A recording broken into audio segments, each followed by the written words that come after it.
Viongozi wa upinzani wakiongozwa na kinara wa chama cha Wiper Kalonzo Musyoka wameshinikiza viongozi ambao wamejitokeza na kudai kuwa walipokea rushwa ili kumbandua Rigathi Gachagua mamlakani wachukuliwe hatua za kisheria mara moja. Wakati huo huo, wamepinga uzinduzi wa dira mwaka 2060 hata kabla ya kuzinduliwa kwake, kufuatia madai yaliyotolewa na kinara wa DCP Rigathi Gachagua.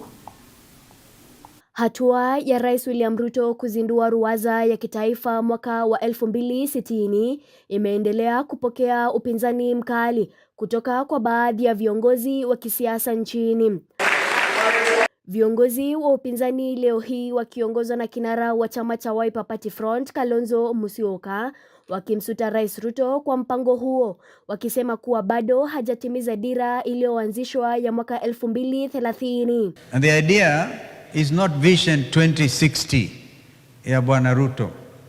Vision 2030 ilikuwa ni muundo mpya ambao Kibaki na sisi wenzake tuliangalia tukaona we wanted to make this nation a middle income country and enjoying high quality of life that is elaborated under Vision 2030.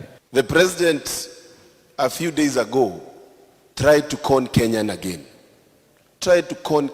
again by trying to purport that he can bring a new vision, whereas he has shredded, he has bastardized, and he has messed up with our Vision 2030 that you and Mwai Kibaki brought to us. Aidha, viongozi hao wamezidi kushinikiza idara husika kuwachukulia hatua baadhi ya viongozi ambao tayari wamekwisha kiri kuwa walipokea kiinua mgongo ili kumbandua mamlakani aliyekuwa naibu wa rais Rigathi Gachagua.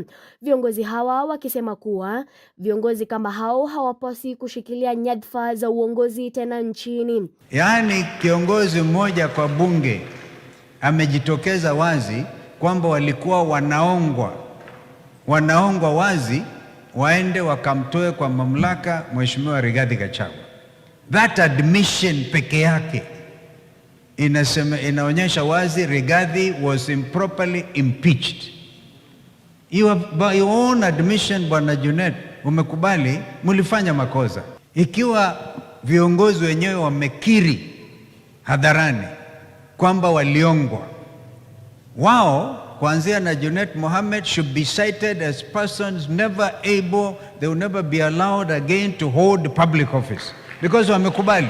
Kando na hayo, madai ya kugawanya eneo la Mlima Kenya yameendelea kupingwa vikali, viongozi hawa wakishikilia kuwa hawatokubali yeyote kugawanya mlima au Wakenya, wakitoa wito kwa Wakenya kuzidi kuungana kwa nia moja. Sasa sisi tuko hapa, we are one community. We are going to live. And Your Excellency, when you look at the history of this church, you'll see the procession that was led on the 16th of September 1990 by Dr. David Gitari. Tukafika pale kwa mpaka ya Rupingazi, tukawachana, tukasema kwa heri, tukaenda kuanza kanisa ingine pande ya Kirinyaga. Mnakumbuka? Kiruguya. Na tulianza from scratch after building this monumental church. So huyu jamaa anakuja kutuambia ati mlima inagawanywa na nani? Nani atagawanya mlima? It is bad for any leader to lie. You are elected by people, but you lie on so many things, almost always. Kanisa, tuombe na tuendelee kuombea.